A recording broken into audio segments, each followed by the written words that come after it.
अब सभी देश के किसानों से सीधी बात करना चाहता हूं और मैं समझता हूं कि आज का दिवस बहुत महत्वपूर्ण है और इसलिए मैं सबसे पहले तो श्रीमान नरेंद्र सिंह जी तोमर,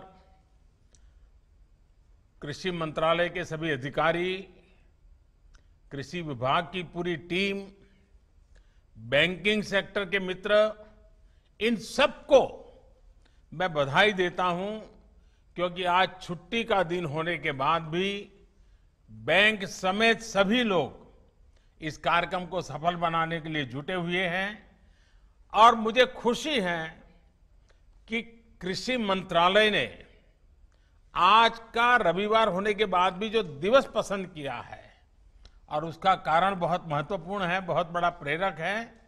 आज हल षष्ठी है। हम किसान भाई बहन बहुत भली तरह जानते हैं कि आज हल षष्ठी है, भगवान बलराम जी की जयंती है और किसान भगवान बलराम को पूजता है, हल की पूजा करके ही अपने कारोबार को चलाता है। तो ऐसा एक पवित्र दिवस आज एक बहुत बड़ी योजना लेकर के आए हैं। मैं सभी देशवासियों को विशेष तौर पर मेरे किसान भाइयों बहनों को हल छठ की और दाऊ जन्मोत्सव की बहुत बहुत शुभकामनाएं देता हूं। इस बेहतर पावन अवसर पर देश में कृषि से जुड़ी सुविधाएं तैयार करने के लिए 1,00,000 करोड़ रुपए का विशेष फंड लॉन्च किया गया है। आज के पवित्र दिन पर लॉन्च किया गया है। इससे गांवों गांवों में बेहतर भंडारण, आधुनिक कोल्ड स्टोरेज की चेन तैयार करने में मदद मिलेगी और गांव में रोजगार के अनेक अवसर तैयार होंगे। इसके साथ साथ 8.5 करोड़ किसान परिवारों के खाते में पलक झपकते आपने देखा होगा, स्विच ऑन किया और पीएम किसान सम्मान निधि के 17,000 करोड़ रुपए सीधे सीधे 8.5 करोड़ किसानों के खाते में जमा हो गए। कोई बिचौलिया नहीं, कोई कमीशन नहीं, सीधा सीधा किसान के पास चला गया। संतोष इस बात का है कि इस योजना का जो लक्ष्य था वो लक्ष्य हासिल हो रहा है। हर किसान परिवार तक सीधी मदद पहुंचे और जरूरत के समय पहुंचे, इस उद्देश्य में ये योजना सफल रही है। बीते 1.5 साल में इस योजना के माध्यम से 75,000 करोड़ रुपए सीधे किसानों के बैंक खाते में जमा हो चुके हैं। इसमें से 22,000 करोड़ रुपए था कोरोना के कारण लगे लॉकडाउन के दौरान किसानों तक पहुंचाए गए हैं। साथियों, दशकों से ये मांग और मंथन चल रहा था कि गांव में उद्योग क्यों नहीं लगते। जैसे उद्योगों को अपने उत्पाद का दाम तय करने में और उसको देश में कहीं पर भी बेचने की आजादी रहती है, वैसी सुविधा किसानों को क्यों नहीं मिलती। ये अन्याय किसानों के साथ क्यों हो रहा है। अब ऐसा तो नहीं होता कि अगर साबुन का उद्योग किसी शहर में लगा है तो उसकी बिक्री सिर्फ उसी शहर में होगी। कि साबुन तो देश के हर कोने में, दुनिया में कहीं पर भी बिक सकता है, लेकिन खेती में अब तक ऐसा नहीं होता था। जहां अनाज पैदा होता है तो किसान को स्थानीय मंडी में जाकर के ही उसको बेचना पड़ता था। इसी तरह ये भी मांग उठती रही कि अगर बाकी उद्योगों में कोई बिचौलिए नहीं है तो फसलों के व्यापार में ये बिचौलिए क्यों होने चाहिए। अगर उद्योगों के विकास के लिए इंफ्रास्ट्रक्चर तैयार होता है तो वैसा ही आधुनिक इंफ्रास्ट्रक्चर कृषि के लिए भी मिलना चाहिए। साथियों, अब आत्मनिर्भर भारत अभियान के तहत किसान और खेती से जुड़े इन सारे सवालों के समाधान ढूंढे जा रहे हैं। एक देश एक मंडी के जिस मिशन को लेकर के बीते 7 साल से काम चल रहा था वो अब पूरा हो रहा है। पहले इनाम के जरिए एक टेक्नोलॉजी आधारित एक बड़ी व्यवस्था बनाई गई। अब कानून बनाकर किसान को मंडी के दायरे से और मंडी टैक्स के दायरे से मुक्त कर दिया गया है। अब किसान के पास अनेक विकल्प है। अगर वो अपने खेत में ही अपनी उपज का सौदा करना चाहे तो वो कर सकता है, या फिर सीधे वेयर हाउस से इनाम से जुड़े व्यापारियों और संस्थानों को जो भी उसको ज्यादा दाम देता है उसके साथ फसल का सौदा किसान कर सकता है। इसी तरह एक और नया कानून जो बना है उससे किसान अब उद्योगों से सीधी साझेदारी भी कर सकता है। और मैं बताऊं, भारत के उद्योग जगत का जितना निवेश गांव और किसान में होना चाहिए था वो बहुत यानी नगण्य था, मामूली था, और उसमें हमारे कुछ कानून नियम भी आड़े आते थे। अब देखिए, जैसे आलू का किसान चिप्स बनाने वालों से फल उत्पादक यानी बागवान जूस, मुरब्बा, चटनी या कोई आयुर्वेदिक पौधे वाले किसान है तो फार्मेसी को, जैसे उत्पाद बनाने वाले जो उद्योग हैं उनके साथ वो पार्टनरशिप कर सकता है। इससे किसान को फसल की बुआई के समय तय दाम मिलेंगे, जिससे उसको कीमतों में होने वाली गिरावट से राहत मिल जाएगी। साथियों, हमारी खेती में पैदावार समस्या नहीं है, बल्कि पैदावार के बाद होने वाली उपज की बर्बादी ये बहुत बड़ी समस्या रही है। इससे किसान को भी नुकसान होता है और देश को भी बहुत नुकसान होता है। इसी से निपटने के लिए एक तरफ कानूनी अड़चनों को दूर किया जा रहा है और दूसरी तरफ किसानों को सीधी मदद दी जा रही है। अब जैसे आवश्यक वस्तुओं से जुड़ा एक कानून हमारे देश में बना था और कई दशकों पहले बना था, लेकिन वो क्यों बना था? क्योंकि उस समय देश में अन्न की कमी थी, भारी कमी थी, और इसलिए उस कानून की जरूरत थी। लेकिन आज तो अन्न के भंडार इतने भरे पड़े हैं कि इस प्रकार की रोक किसान का भी, अर्थव्यवस्था का भी और कंज्यूमर का भी नुकसान होता है।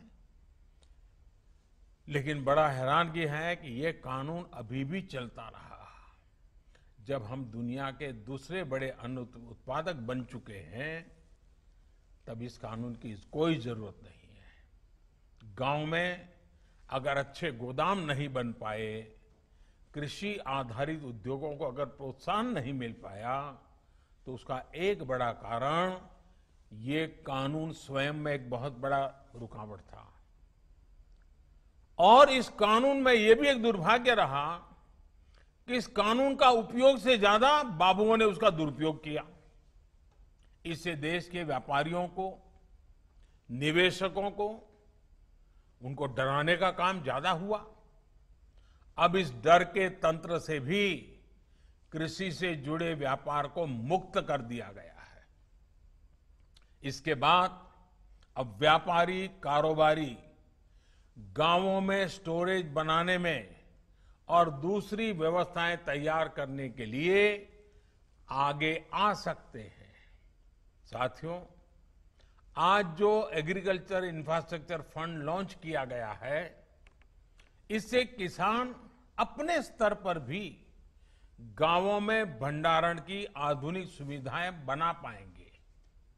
इस योजना से गांव में किसानों के समूहों को, किसान समितियों को, एफपीओ उनको वेयर हाउस बनाने के लिए, कोल्ड स्टोरेज बनाने के लिए, फूड प्रोसेसिंग के जुड़े उद्योग लगाने के लिए 1 लाख करोड़ रुपए की मदद मिलेगी। 1 लाख करोड़ रुपया इस काम को गति देने के लिए बहुत बड़ी ताकत है।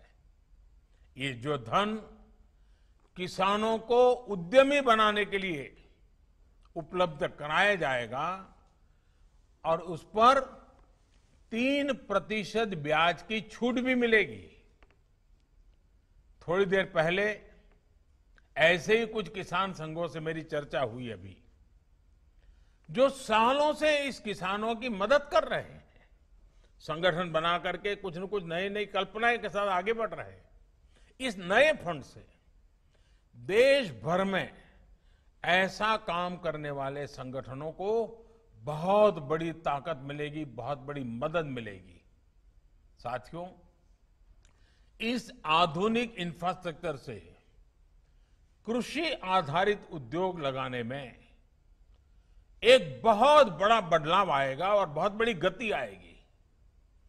आत्मनिर्भर भारत अभियान के तहत हर जिले में मशहूर उत्पादकों के साथ देश और दुनिया के मार्केट तक पहुंचाने के लिए एक बड़ी योजना बनाई गई है। इसके तहत देश के अलग अलग जिलों में गांव के पास ही कृषि उद्योगों के क्लस्टर बनाए जा रहे हैं। साथियों, अब हम उस स्थिति की तरफ बढ़ रहे हैं जहां गांव के कृषि उद्योगों से फूड आधारित उत्पाद शहर जाएंगे और शहरों से दूसरा औद्योगिक सामान बनकर गांव पहुंचेगा। यानी ये अब 2 वे चलेगा और यही तो आत्मनिर्भर भारत अभियान का संकल्प है और जिसके लिए हम सबको मिलकर के एक नए तरीके से, नई सोच के साथ, नए संकल्प के साथ काम करना है। अब सवाल ये उठता है कि जो कृषि आधारित उद्योग लगने वाले हैं, उनको कौन चलाएगा? इसमें भी ज्यादा हिस्सेदारी हमारे छोटे किसानों के बड़े बड़े समूह, जिनको हम एफपीओ कह रहे हैं या फिर हम उसको किसान उत्पादक संघ कह रहे हैं, इन्हीं के द्वारा होने वाली है। और इसके लिए बीते 7 साल से एफपीओ किसान उत्पादक समूह इसका एक बड़ा नेटवर्क बनाने का अभियान चलाया है। आने वाले सालों में ऐसे 10,000 नए एफपीओ किसान उत्पादक समूह पूरे देश में बने, इस पर सभी राज्यों के साथ मिलकर के काम को आगे बढ़ाने पर बल दिया जा रहा है। साथियों, एक तरफ एफपीओ के नेटवर्क पर काम चल रहा है, तो दूसरी तरफ खेती से जुड़े स्टार्टअप्स को प्रोत्साहित किया जा रहा है। अभी तक लगभग 350 कृषि स्टार्टअप्स को मदद दी जा रही है। ये startups food, particularly food processing से जुड़े हैं, artificial intelligence, internet of things, खेती से जुड़े स्मार्ट उपकरणों के निर्माण और रिन्यूएबल एनर्जी से जुड़े हैं। साथियों, किसानों से जुड़ी ये जितनी भी योजनाएं हैं, जितने भी रिफॉर्म्स हो रहे हैं, इनके केंद्र में हमारा छोटा किसान है। और हमारे देश में सबसे ज्यादा संख्या छोटे किसानों की है। यही छोटा किसान है जिस पर कोई भी आपत्ति आए तो सबसे ज्यादा परेशानी छोटे किसान को होती है। और यही छोटा किसान है जिस तक सरकारी लाभ पूरी तरह पहुंचे, ये हमारा संकल्प है। बीते 6-7 सालों से इसी छोटे किसान की स्थिति को बदलने का हम निरंतर और बड़े सुविचारित ढंग से प्रयास कर रहे हैं। छोटे किसान को देश की कृषि के सशक्तिकरण से भी जोड़ा जा रहा है और वो खुद भी सशक्त हो, ये भी उतना ही जरूरी है। साथियों, 2 दिन पहले ही देश के छोटे किसानों से जुड़ी एक बहुत बड़ी योजना की शुरुआत की गई है, जिसका आने वाले समय में पूरे देश के किसानों को बहुत बड़ा लाभ होने वाला है। देश की पहली किसान रेल महाराष्ट्र और बिहार के बीच में शुरू हो चुकी है। अब महाराष्ट्र से संतरा, अंगूर, प्याज जैसे अनेक फल सब्जियां लेकर ये ट्रेन निकलेगी और बिना समय गंवाए बिहार पहुंचेगी। फसल की बर्बादी नहीं होगी और बिहार से जब वापस आएगी तब वहां का मखाना, लीची, पान, ताजा सब्जियां, मछलियां, ऐसे अनेक सामान छोटे छोटे लोगों से लेकर के वो फिर इस तरफ लौटेगी। यानी बिहार के छोटे किसान मुंबई और पुणे जैसे बड़े शहरों से सीधे कनेक्ट हो गए हैं। इस पहली ट्रेन का लाभ यूपी और मध्य प्रदेश के किसानों को भी होने वाला है, क्योंकि ये ट्रेन उन किसानों के रास्ते से भी गुजरने वाली है। इस ट्रेन की खासियत ये है कि ये ट्रेन पूरी तरह से एयर कंडीशन है। यानी एक प्रकार से ये पटरी पर दौड़ता हुआ कोल्ड स्टोरेज है। ये कोल्ड स्टोरेज ही दौड़ता रहेगा, जाएगा, आएगा, सामान लाएगा, छोड़ेगा।